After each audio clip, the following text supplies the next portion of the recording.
Hey everybody, welcome to Talk Daily. I hope you're having a great day wherever you're in the world. And I'm going to bring you a subject about autonomous driving.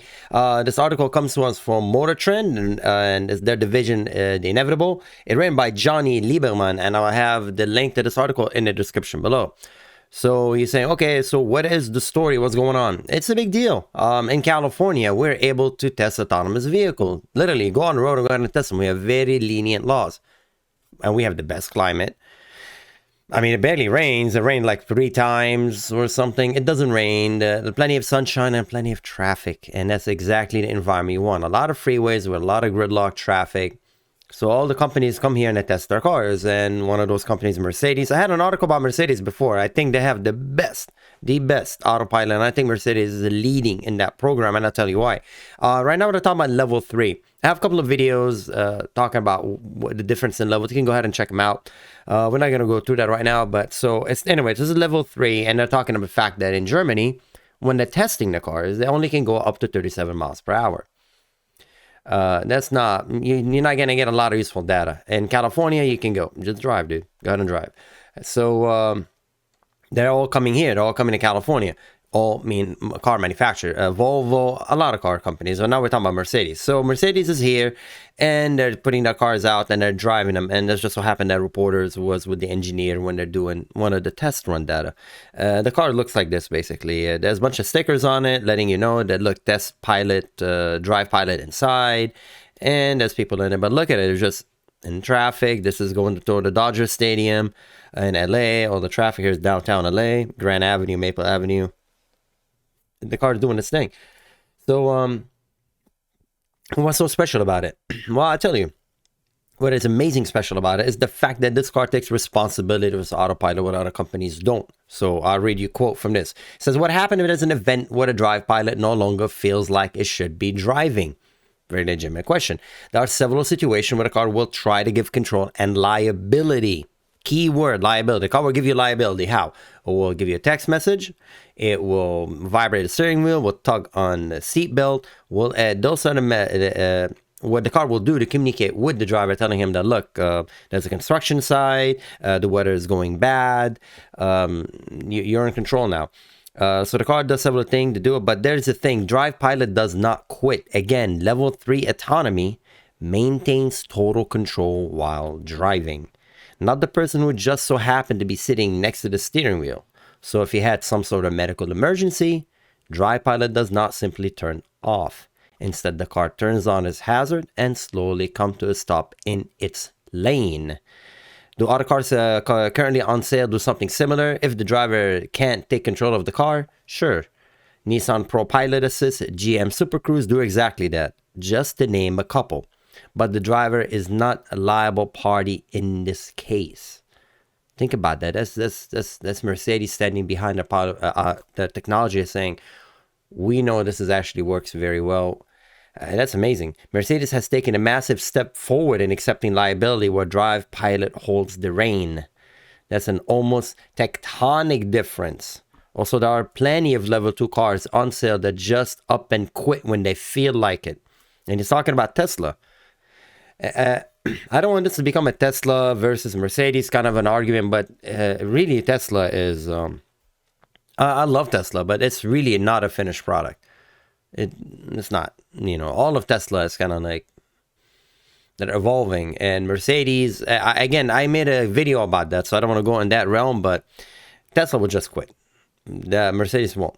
So although plenty of other systems simply deactivated, i.e. quit when going gets tough, with Mercedes drive pilot once engaged, it would not turn itself off. I'm telling you, that's why I'm telling you, Mercedes to me is the standard. It is the standard. You like that company or not, what Mercedes does is, I think it's complicated, but it eventually when they tick the mark saying, yep, it's good. It's good. I mean, honestly, if you don't think Mercedes is the best car company in the world, you look at Formula One. I mean, Mercedes are, again, money and whatnot and experience. So I'm not saying that it is what it is. Okay. So, I'm not trying to be neutral. I'm just being honest with you. It is a great car company. So anyway, it goes on saying the system also has several redundancy and processes built in it. It almost reminds me really of an airplane.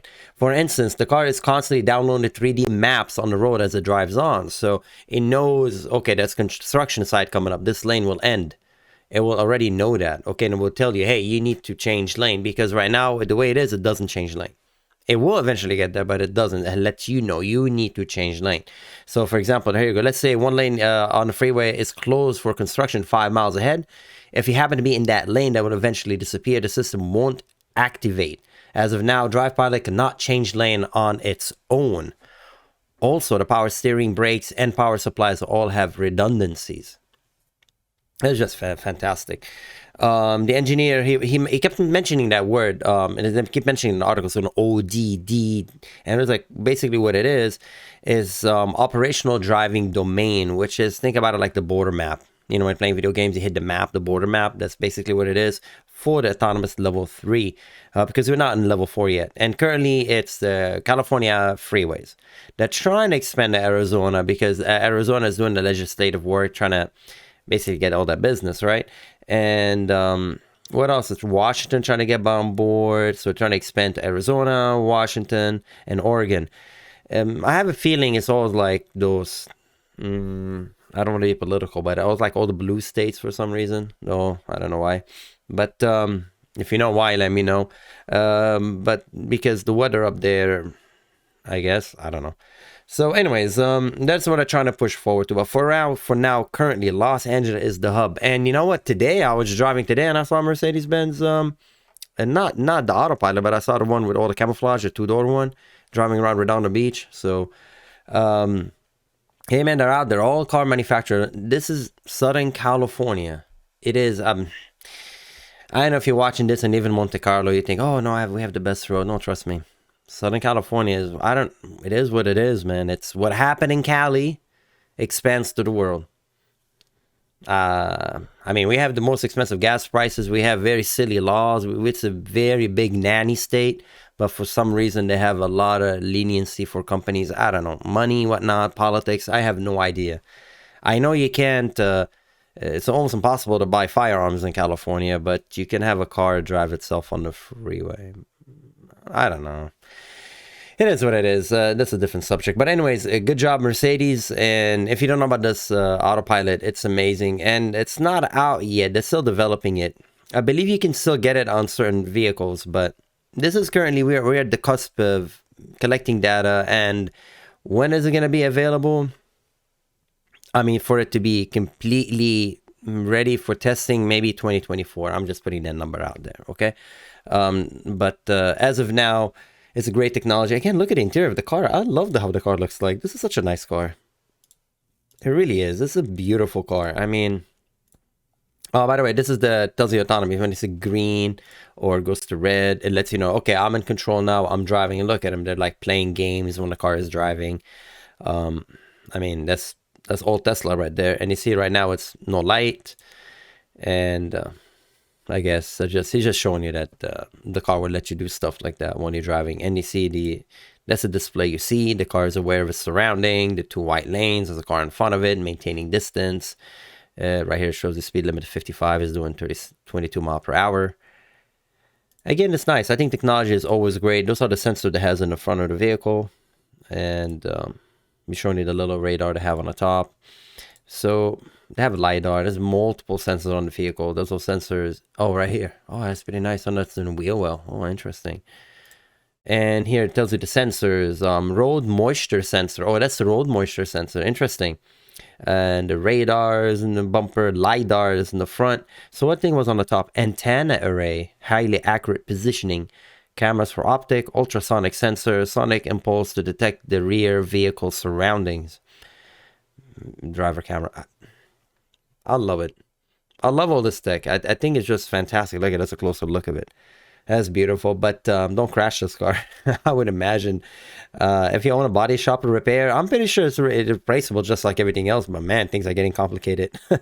Anyways, I hope this kind of brought you knowledge a little bit of what's going on here in California. And if you see some of these cars on the road, well, you know, they're gathering data, and that's because California legislative allows them to do so. We have a very lenient laws for that, and I guess that's good. Because without Cali, I don't know where these people are gonna go. I mean, it barely rains here. It rained what 3 times in the last like what 50 million years. We we always have traffic. I mean, the road he's driving on, those are the roads that lead you to downtown, the 110, the 101. That's a lot of traffic. Like from Santa Monica to downtown, it's immense amount of traffic. There's always traffic. If I want to find traffic right now, what time is it? Like middle of the day, you will be able to go find traffic. I guarantee you. You'll drive someone in about like 10 minutes. I'll put you in a gridlock. So that's the way it is in LA. So anyways, let me know what you think. You think this is exciting news? You think it's cool? You think that's awesome? You want this technology in your car? Or do you think this is unnecessary?